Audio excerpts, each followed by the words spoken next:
गुरुबख्श के गन्नाकाटा मैदान में निषाद पार्टी के राष्ट्रीय अध्यक्ष व कैबिनेट मंत्री डॉक्टर संजय कुमार निषाद ने एक चुनावी जनसभा को संबोधित किया और चुनाव को लेकर हुंकार भरी। हमारे साथ डॉक्टर संजय कुमार निषाद जी हैं। इसे जानते हैं कि अभी उत्तर प्रदेश सरकार ने जो विमुक्त जातियां हैं, जैसे बंटांगियां हैं, मुसहर हैं, भर हैं, इन जातियों के जो विमुक्त जातियां हैं उनके लिए एक सर्वेक्षण का उन्होंने ऐलान किया है, जिसके लिए अनिल राजभर को जिम्मेदारी सौंपी है।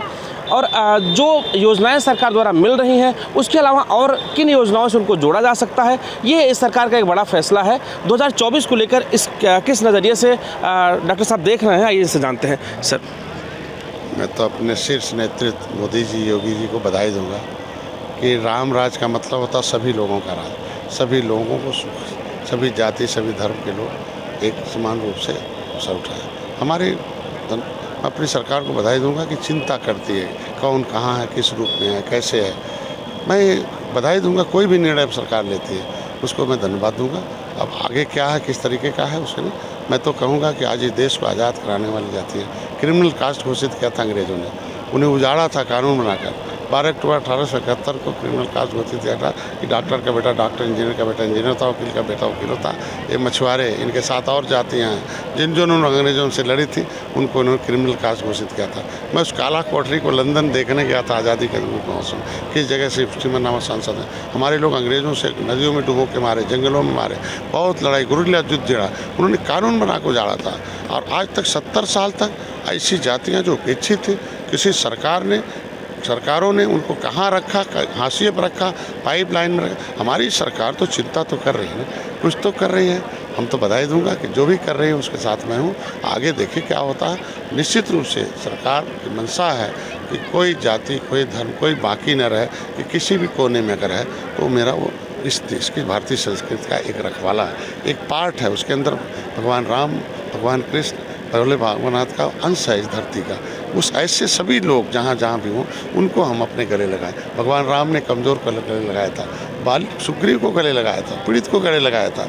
आज वो सरकार हमारी चल रही है कि जो पीड़ित लोग हैं उसे गले लगाया जाए, उसके लिए सोचा जाए, सबके लिए सोचा जाए। आप देखिए इन्वेस्टर समिट में किस तरीके से हम रोज़गार के संसाधन बढ़ रहे हैं। आज किस तरीके देखो, आज के धन्यवाद है। कभी त्रेता में सोने की चिड़िया कही जाती थी, ताला नहीं लगता था, धन दान था।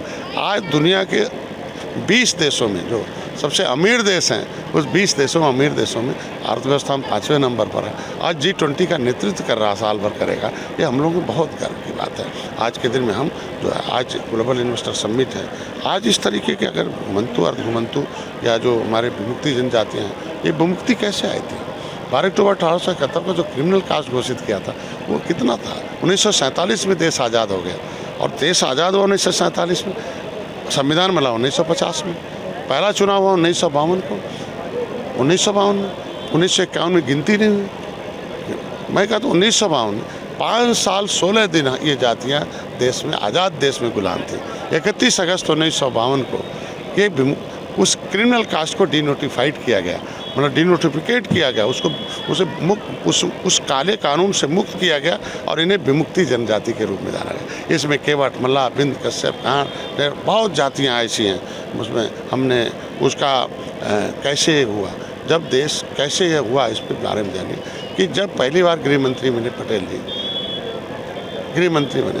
जी, तो पटेल जी जेलों का दौरा किया, और जेलों का दौरा करने के बाद जेलों में जब बंद लोग मिले तो कहें क्यों बंद, कहें जाति के नाते बंद। अरे कहें जाति के नाते बंद, कहें साहब मैं केवल जाति के नाते बंद। हमारी माँ को तो इसी जेल में बंद किया गया, यही है, भाई को मार दिया गया, हम फिर से पैदा हो गए, फिर से मारा जा रहा। तो आज के दिन में उस तारीख को याद है, उन्होंने अंथा सेमन एंगार criminal tribes act inquiry committee 1949-50 लगा। पिछली सरकारों ने सारे आयोग बनाए, बालकृष्ण रेणुका आयोग बनाया, बालकृष्ण बजाज आयोग बनाया, विमुक्ति डीमर आयोग बनाया। केवल आयोग ही बनते रहे, और कैसा आयोग बनाती रही पिछली सरकार। क्या इस सर्वे के बाद 2024 में लाभ मिलेगा आपकी सरकार को?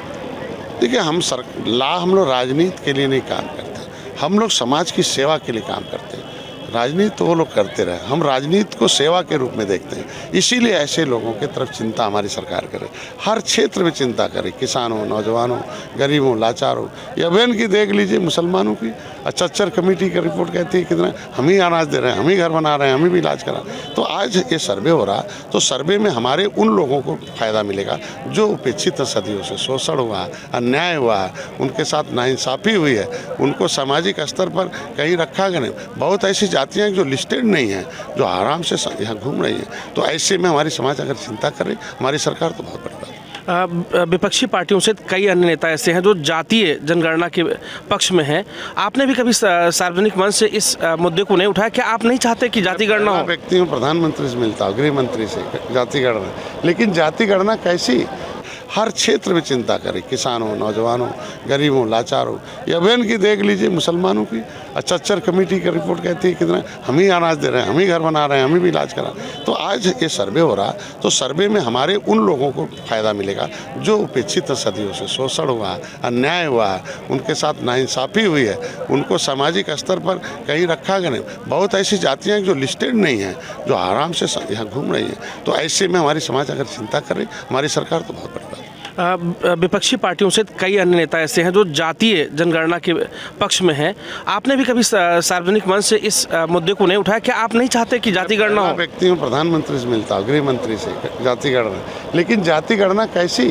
जो इन बेईमानों ने लिख रखा है कि कौन कहाँ है, कौन अनुसूचित में है, कौन। हमें तो पिछड़ी में नहीं रखा, हमसे अनुसूचित में, पिछड़ी में।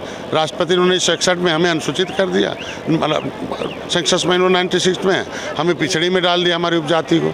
बाकी फिर यहाँ पिछड़ी से निकाल दिया, लटका दिया। ऐसे बहुत ढेर सारे। तो ये विसंगति तो दूर हो जाए, होना तो चाहिए। लेकिन ये बोलें तो इन जातियाँ जो छूटी हुई हैं, जो लिस्टेड नहीं हैं, उनका भी तो होना चाहिए ना।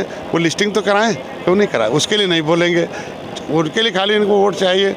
निषादों का हमारी आबादी है, तो उसको कम से कम हम कहाँ हैं ये भी संगति दूर हो जाए कि हम पिछड़ी में हैं, अनुसूचित में हैं। संविधान में हम मझवार नाम से हैं, गौड़ नाम से, तुरैया नाम से। अब तुरैया अनुसूचित में भी है, तुरैया को पिछड़ी में भी लिख दिया जाके। वो बेचारे, उनके बाप का तुरैया का बना हुआ अनुसूचित और उसके बेटे का नहीं बन रहा है। तो ये भी संगति तो दूर हो जाए कि कहाँ गिनती होगी, कहाँ रहेंगे, इनकी क्या दशा है, क्या है। इसलिए नहीं इस पर बोलते हैं लोग कि इनके वजह से अंग्रेजों मुगलों ने तो इनको उजाड़ा ही था, पिछली सरकारों ने भी इनके साथ अन्याय किया। बस उनके सरकार कोई सोचा नहीं। हमारी सरकार सबको चिंता कर रही है, इसलिए मैं बधाई देता हूँ शीर्ष नेतृत्व। जो ये सर्वे का जिम्मेदारी अन्य राजभर को दी गई है, क्या लगता है कि कब तक ये पूरा हो जाएगा? और उस पर इन जातियों सहित क्या अन्य जातियों को भी सबमिट करेंगे इसमें? अभी तो आपके माध्यम से हमें पता चला है। अब मैं मिलूंगा, देखूंगा, जैसा होगा तभी हम जवाब दे सकते हैं। तो हमारे साथ डॉक्टर संजय कुमार निषाद जी थे, जिनका साफ कहना था कि जो पार्टियां हैं, इन पार्टियों की वजह की बात दूसरी है, लेकिन जो हमारी पार्टी जो कर रही है वो सभी जातियों के विकास को लेकर बात कर रही है। फिलहाल 2024 के चुनाव में क्या फ़ायदा होगा तो वक्त बताएगा। रायबरेली से कैमरा रवि के साथ पंकज सिंह, ABP गंगा।